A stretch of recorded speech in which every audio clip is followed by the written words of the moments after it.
Good afternoon. My name is Lieutenant Commander Alexander Nica. I am a victims legal counsel with the Navy. I am currently stationed at Naval Base Kitsap up in the Pacific Northwest. My area covers the Pacific Northwest and goes as high up as Alaska on occasion and as far over as Montana and Minnesota. I have been doing this job for almost 4 years now. And over that time, one of the biggest practice areas, or one of the most important things to many of my clients, has been transfers within the Navy, special transfers available to them as a result of either a sexual assault or a domestic violence case. As always with a member of the military, I have to give you the disclaimer. The views that are expressed in this presentation are mine, are not necessarily the views of our military service or the DoD. But that said, they are, formed over the course of several years. So for this presentation, our learning objectives are to discuss the different type of transfers available to victims in the Navy. We have a phenomenal amount of jargons and acronyms, and we'll discuss our eligibility requirements as well. The other part of this is to talk about some of the partnerships and resources that are valuable when you're dealing with some of these complex scenarios. At the end of the day, much of what we have in the Navy is very standardized in terms of the two main transfers we're going to be discussing. So let's turn to those two transfers now. I've included what are referred to as our MILPERS man, right? Here's our first big jargon and acronym. The MILPERS man writ large is the manual for military personnel management in the Navy. It has any number of sections. If you were to go to the website provided at the bottom of the slide, you'd see one section of many. The two transfers are found within MILPERS man 1300 TAC 1200 or 1205. 1205 governs expedited transfers, and 1200 covers safety transfers. But trust me, the MILPERS man is a much broader document and includes things like administrative separation of enlisted personnel, as well as other requirements in the course of a military member's service in the Navy. These are specific to the Navy. Each service has their own implementing regulations for these types of transfers, but ours, thankfully, have a pretty solid document associated with them. In other words, if you were to go and find these documents, I Google them every time because that ensures that I have the most up-to-date versions. And it will give you eligibility criteria, process criteria, and it has templates at the back for how to fill in some of the requests. So let's take each in turn. Expedited transfer. Expedited transfer is designed for those victims who are generally safe but are otherwise uncomfortable with their position in the unit. And that can be due to things like ostracism or retaliation, or other difficulty in terms of recovery. So for example, in the Navy, a lot of my clients come to me saying, I was sexually assaulted on the ship. I don't feel comfortable serving on a carrier anymore. Can you help me get somewhere else? There are two types of expedited transfers, although I will say primarily when we talk expedited transfers, we're referring to the permanent change of station, which is either PCA or PCS as far as acronyms goes. The temporary change, that's much easier to do one-on-one with the command. I frequently advocate for my clients with the commander directly to say, hey, what can we do to give this person a temporary assignment somewhere closer or somewhere else until they feel a little bit more recovered. If I am looking to do a full expedited transfer, which has a whole lot of paperwork, I'm really going to do it for those cases where there's going to be a permanent set of orders. Okay, so let's discuss some eligibility criteria for an expedited transfer. The first and big one is that it has to be an unrestricted report of a qualifying offense. I'll focus on the offenses first because that sometimes determines more than anything what's going on.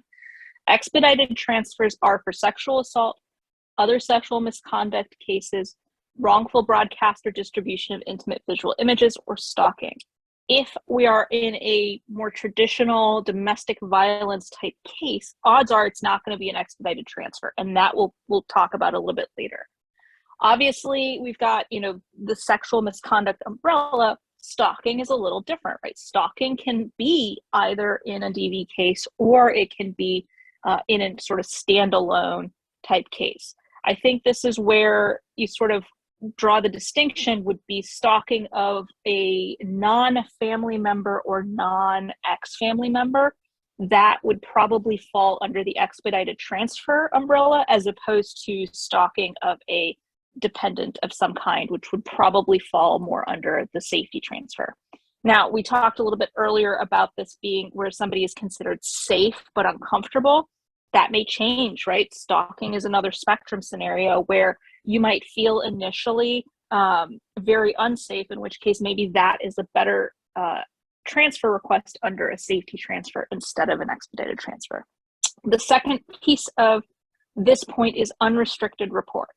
So in the military, we have two types of report, unrestricted or restricted. Unrestricted report is where law enforcement is involved. Now, that does not mean that there has to be an active investigation or that the person requesting the transfer doesn't have to participate in that investigation once it's launched. In other words, they can decline to participate further with the investigation. However, there has to be an unrestricted report put on the books, and that can be done through what we refer to as the SARC, the Sexual Assault Response Coordinator, SARC, and it's a form that they fill out to make it unrestricted. When they do that, they can choose to name the accused or not, and then law enforcement will try and follow up with that victim, and they can at that point say, hey, yeah, I want to continue with this investigation, or no, I don't want to continue with this investigation. Also, it doesn't obligate them to continue on in the investigation later. So if they do want to back out at some later point in time, that's totally okay. So once there is an unrestricted report of a qualifying offense, then we look at the status of who's filing. So it's actually pretty broad. If it primarily in my practice has been filed by a service member victim. It is possible that a service member can file it on behalf of their adult military dependent. This is a little bit fuzzier, I guess would be the way. It's definitely in the instruction, but much rarer, and commands scrutinize it quite a bit more. However, generally filed by the service member victim or by a service member on behalf of an adult military dependent, where the accused is a service member or has a military connection. In other words, that person is a dependent, is a civilian, or a contractor that work on base, or that the offense itself occurred on a DoD installation or facility. In other words, if that accused, at least on the instruction, that accused is a civilian with no military connection whatsoever, do they get an expedited transfer? I have had a number of service member victims request expedited transfers when they have been sexually assaulted by civilians unaffiliated with the military. Those have been granted. I have not seen a case where an adult military dependent was sexually assaulted by someone outside or with no military nexus. So I can't tell you if that would be treated differently. However, when in doubt, file it and ask. It doesn't hurt to ask. Okay. So if we then we say that they're eligible. So are there any limitations? Yes and no, right? There's no limit on the number of expedited transfers that can be granted to a service member. So for instance, I have had several clients over the course of the years who have received more than one expedited transfer. And that, in one case, we got that person away from this area as soon as possible. And then when they got to their next command, they had some additional issues and they requested a second transfer, and they were granted. There's no limit on when that second one or that additional one can occur either. In other words, I had another client who I hadn't heard from her in years. The case had been closed out. Everything was long over. All of a sudden, I get a call saying, hey, I need some help. Can I get another expedited transfer? We filed it then, probably 2.5 years after the first one. The other thing that there's no limit on is it doesn't matter when the transfer is requested at all. So it can be requested at the very beginning of a case. It can be requested, right before the trial is set to start, if there is a trial. It can be at the end of the whole process. I have had a number of clients come to me saying, hey, now that this whole process is over, people look at me differently and think that I made it up because no action was taken. And at that point, they request a transfer. So there's no limit on when that can happen. It can also happen much later in that person's career. So for instance, we have had cases where the accused was acquitted and everybody goes on to separate and different commands. Years down the line, both the victim and the accused are at the same command, and the victim says, I can't deal with that, I need to request a transfer. So those are no limitations on that. Something that we've seen recently with regard to COVID specifically, as you may know, the military services are out processing those service members who are refusing to be vaccinated. In those cases, a service member who is unvaccinated and therefore pending this administrative separation process for the unvaccinated status, they can still request an expedited transfer, but they will not be transferred to a different geographic command. They would be transferred to a local area command awaiting administrative separation. So to give an example, I have a client on one of the carriers who is unvaccinated, request an expedited transfer. They are going to one of the commands in Bremerton that is geographically co-located temporarily during that process. Another weird little Navy quirk, our enlisted personnel in particular, although it does exist in some of the officer communities, are on what we refer to as a seashore rotation. So they will serve a number of years in a required sea billet. In other words, they are going to go out to sea on deployment. And once those rotations are over, they will go to another duty station as a shore rotation. And these are fixed number of years. They vary by command, they vary by community. They can be several years in the making, anywhere between, I think, probably 2 and 5, although I think there's some movement with the nuclear community to extend that even further. So a Navy quirk is, if you are assigned at a sea tour and you request an expedited transfer, you are going to be going to another sea tour command. And these are designated in the big lists that our personnel command keeps. But essentially, if you're coming to me and saying, I am serving on a carrier, I cannot serve on this carrier anymore, or any ship, I'm terrified of ships, the response is going to be, I'm very sorry, but you're going to go to another sea command. We can try and request commands that are listed as sea, but don't often go out there or don't go as often. And those are things like squadrons. Those are naval aviation will embark on a carrier. But so they're considered sea tours potentially, but they are not actually out to sea except when the carrier is deployed. But for the most part, it has to be that designated sea command. The only exception to that is if a service member is on, there's another acronym, LIMDU, limited duty status. And that's due to either injury or a mental health situation. That's a status that it can only be granted by a by a medical provider. So that can be a mental health provider or a medical doctor, but that is a specific status that can only be given by those personnel. So I have had several who have come to me saying, hey, can you put me on LIMDU and get me off of this? The answer is no. That's a separate process and distinct from what we're dealing with here. Okay, so who gets to go if we do get an expedited transfer? The service member and their dependents. We frequently have cases where our service members and their dependents are not geographically co-located. If that is a situation, in other words, one may be in Norfolk and another one is here, they will both execute transfers to get to the next location together if that's part of the request. Now, in some cases, you know, like if this is a service member and has primarily civilian dependents, then they may choose to have those civilian dependents stay elsewhere. That's called geo-batching or geo-bachelor status, and that's okay. But if they do want their dependents with them, they will get a move for those dependents. Likewise, if there are 2 service members married to one another, they will be co-located per the request if they so desire.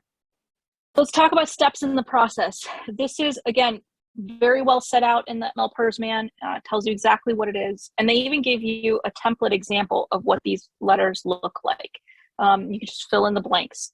But broadly speaking, it's a letter that's written from the service member to their commanding officer. They have to include the reason for the request. They have to include that they are eligible for this request. In other words, usually when I write them, I write at the top, I am a victim of a qualifying offense per reference A, which is the MLPERS man article.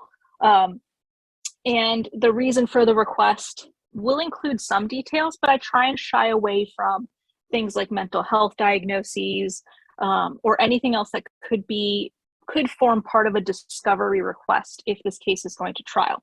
So I may put things like, I can't sleep, I'm very sad, I'm struggling to cope, I'm worried that this will affect my work performance, I feel very uncomfortable around fellow sailors. I'm not going to put down I have PTSD.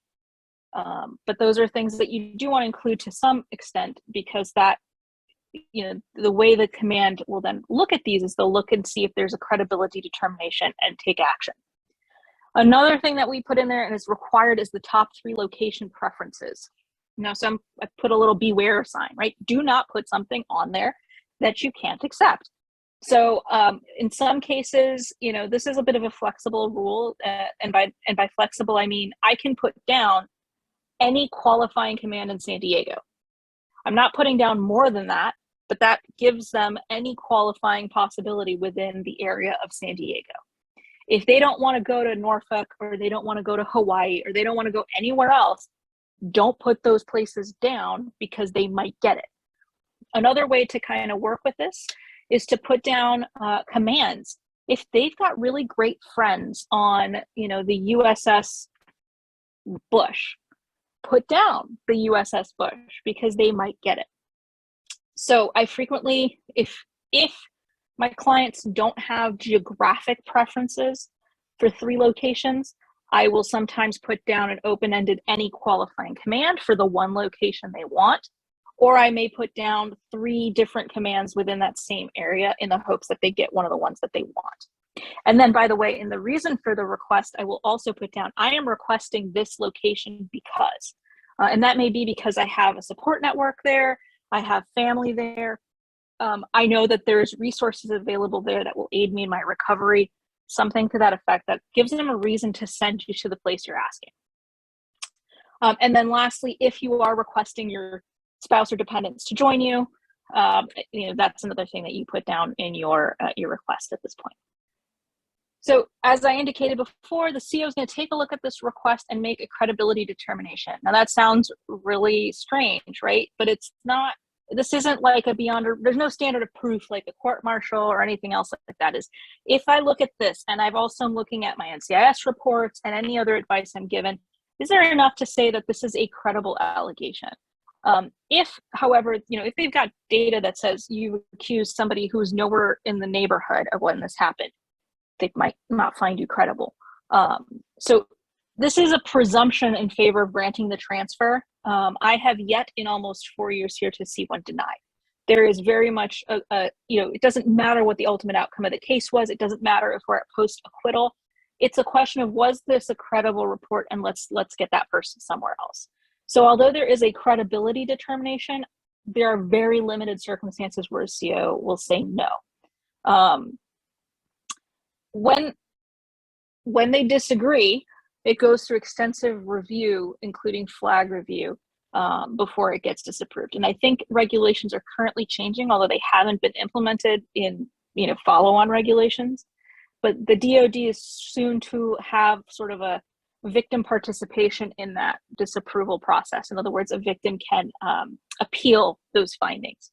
That hasn't been codified yet, so stay tuned. I'm sure the MLPERS man will be updated to include that process once it's there. If it is approved, which it usually is, there is a special office at our Bureau of Personnel, BUPERS, or PERS, and that's in Millington. Those are the folks that deal with all of our orders, all of our personnel records. PERS 454 handles nothing but expedited transfers. And in the MLPERS man, there's an email address for the Expedited Transfer Bureau to receive your requests and receive the paperwork from the CO. There is There are some folks there who have been doing it for a long time. They know what they're doing. They will communicate back with you if there's back and forth. Like if you've said, I really want to go to this one command, and they say, look, we can't send you there. Would you take this command? There will be some back and forth if there's going to be an issue. And you can always reach back out to them to say, hey, this isn't going to work. What else do we have? What can we try and do to work around this? But PERS 454 will issue the orders. Those orders will go to the command. If I'm on a case, sometimes they come to me. Sometimes they go directly to the victim. But as soon as those orders are issued, it'll have a date on there that says, report no later than, and then the service member will begin their checkout process. Finally, once that is official, our sexual assault response coordinator, the SARC, and our CO, the victim CO, will engage what we refer to as a warm handoff to the command to which the victim is going, and the sexual assault response coordinator for that area, to make sure that there's continuity of care and continuity of case management. What happens if the victim doesn't want to go? So let's say, well, there's one part, right? Like, what if the victim is happy at her command, but they just cannot stand to have the accused around them any longer? Within the expedited transfer process is a permissive section that says commanders can ask to transfer the accused. I will say that this is not often used. And that's not because a victim doesn't ask for it, but generally because a commander doesn't want to pass on a problem to someone else. It's not a perfect solution, but what a commander will sometimes do is not issue full expedited transfer, will not request a full transfer for the accused. But in order to relieve immediate pressure on the situation, they might just issue temporary orders to the accused to go somewhere else. If there are like 2 carriers in the area, the commander might send the accused to another carrier and then bring him back when it's time to do any sort of punishment or court-martial or anything else like that. However, the commanders have to be very careful about where they transfer the accused when they do, so that it doesn't look like some sort of a punitive measure. You can't send him, for instance, this may or may not have happened several years ago, you can't send him to the unit that picks up coconuts and swabs the floors when he is a nuclear qualified individual who works on submarines, for example, right? You want to make sure that the accused is still working in a commensurate job to what they were doing, so that it doesn't act as a punitive measure preemptively. The other thing is, what happens if the orders come in and those orders are awful and the service member is like, this is not what I asked for. I cannot go to this place. The service member can withdraw their request during this process if they don't like the orders. They can, like I said, there's a lot of back and forth with PERS about where they want to go, and we can enter into that negotiation to see if there's somewhere else that they can go instead. And remember, they can execute this set of orders and then request another set of orders as a second expedited transfer.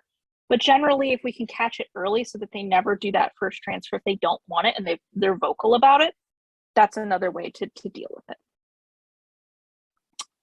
Okay. Let's turn to safety transfers. So they're close, right? But a safety transfer will give you temporary or permanent orders where concerns are existing for the safety and well-being of the service member and or their dependents. So in this case, we primarily use this, and there's language very specifically in the safety transfer provision. This is to be used for domestic violence cases. So if we turn to some of the criteria for eligibility, right? Situations involving victims or witnesses of certain offenses. Those offenses are linked via an instruction and a reference, but they're not designed for sexual assault cases, and there's specific language in the safety transfer that says if this is a sexual assault case, go with an expedited transfer. Family advocacy program cases, FAP. FAP is the program that each of the services has that deals with domestic violence concerns. And this may be both in the marital context, it can also be violence against children, child dependents as well. So if there is a family advocacy program case, the person can ask for a safety transfer.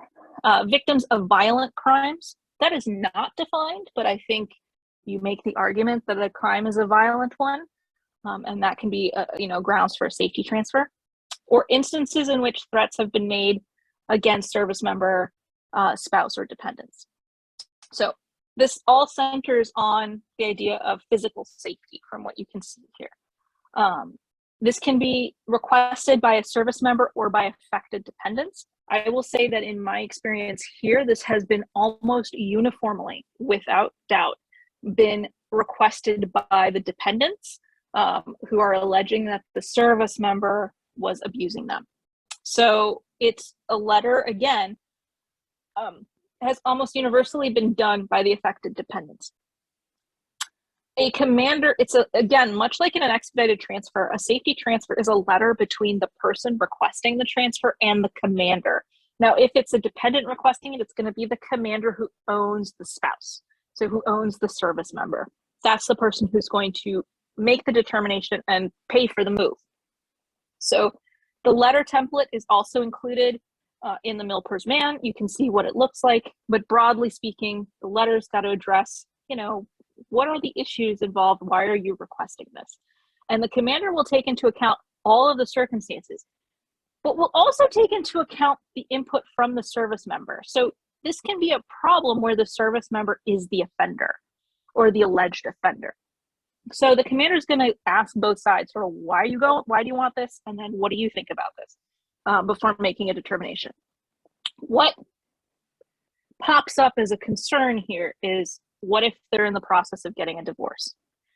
If there are divorce cases, or there are civilian court processes, or CPS is involved, or all these other civilian matters are going on around this domestic violence FAP type case, a commander is going to tread very carefully because they are not going to want to violate court orders. So if there is a divorce order or a court order that says you cannot take the kids out of state, they won't grant the safety transfer to somewhere out of state. However, they're going to do their best to make sure that the requester is safe and protected, and have to unfortunately take into account those civilian court matters that come up around this issue. I will say that if there are those civilian court matters or there are civilian entities involved that are coming into play, or there's a divorce, it may take longer to get the safety transfer, which is kind of contra purpose. So the commander may issue, military protective orders in the meantime, or try and keep the accused service member within the command or in barracks to ensure that they're not having, any sort of friction or tension if it's the service member who is the accused in the case. But it may take some time. What happens in joint basis cases? So we've got a lot of places in the world that are owned or co-owned by multiple services. Here in the Pacific Northwest, we have Joint Base Lewis McChord as an example. That's co-owned between the Army and the Air Force. Navy has some personnel on there, but we don't have really a stake or any sort of ownership over the base. Kind of an issue. I've only seen this once, and this was an Alaska case. I received a phone call from an Army legal assistance attorney up there who contacted me saying, listen, I have a Navy dependent here who has accused her Navy active duty spouse of domestic violence. There is a FAP case. The FAP case, the Family Advocacy Program case, was handled by the Army because it's an Army base up there. And the commander who owned the accused was Army personnel. He was just a Navy member embedded within that Army unit. What do we do? Well, it's a bit of a case-by-case scenario, but because the accused was a Navy personnel, we used the MIL-PERS man processes to try and get the spouse reassigned. Remember, ultimately, these things go through our military personnel office, our BUPERS or PERS. And so even though it started off with the Army, and the Army legal assistance attorney was the one who helped the client in this case, the process nevertheless went through the Navy. And that's where I got involved. So sometimes if there is a joint case or there's some joint issues, we may end up with a couple folks try to troubleshoot it to make sure that it gets where it needs to go. Ultimately, that particular member, I think it was the recruiting command, so those folks tend to be embedded more often, but they have their own chain of command in the Navy, even though they're embedded elsewhere. So we ultimately requested it through the right resources at some point. And that civilian got that dependent, and the dependents were relocated. So, okay, let's say we're getting these transfers. What happens with my other cases, whether that's civilian or military? Well, they keep going. So if it's a civilian process, this is going to be simple jurisdiction rules. If there is a divorce ongoing or something else of that effect, you can establish your state of residency and try and transfer the case elsewhere if that's something that is of interest, or you can continue with the divorce in the jurisdiction that you're leaving. It's not going to just stop because you've moved, but it may necessitate the case moving or another attorney getting involved to assist in a long distance representation. If there's court-ordered visitation or something else, that's still in play. Obviously, if you're now 3,000 miles apart, it's going to be a little bit more difficult. And so before any sort of move is authorized, you're going to have to hash that out to make sure that, the civilian court system, you're not put in contempt or because you're not taken away, stuff like that. As for the military case, if there is going to be prosecution, the expedited or safety transfer matters not at all. They will pay to bring you back. It's part of the trial process. They will make sure that your flights are covered, that you receive per diem if you're a dependent. If you are a military member, you will also receive per diem and a hotel room. They'll make sure that you're able to testify and make it as easy as possible for you to do that. So it doesn't matter that the case, it won't impact the case. The case won't go away just because you've moved. Not necessarily the same case in the civilian process. If you now are, in Maryland and the case is in Washington, I can't speak to whether the civilian court will bring you out or what they will provide for you.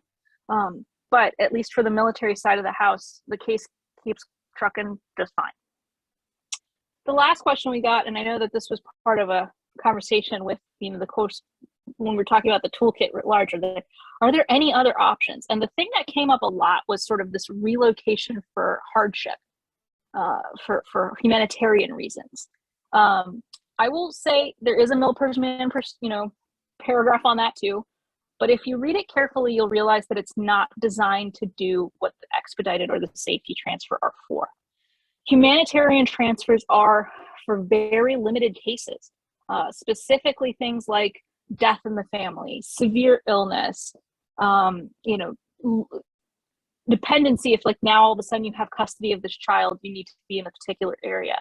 But they're not designed for sort of the more routine transfers that occur both in the safety or in the expedited context. And you can look at the language in the humanitarian transfer section.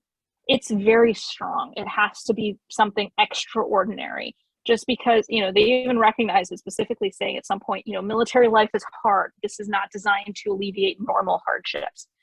So I have never seen a humanitarian transfer for a victim done. They usually get expedited or safety transfers. I have yet to see one denied. In polling the wider VLC community, we have seen them denied in cases where the victim was, facing disciplinary action. But as soon as that disciplinary action resolved, the expedited transfer was granted, or there was some sort of temporary move so to allow that victim to recover while still dealing with the disciplinary situation. So that concludes the Navy portion of the transfer program. Every service has its differences, but if you have Navy-specific questions or are looking to connect with a VLC in your area, please visit this website. You'll see that there is a bar down below that says select a region, and you can pick one that's close to you, as well as FAQs that may have the answer to some of your questions. So please don't hesitate to reach out if you need us.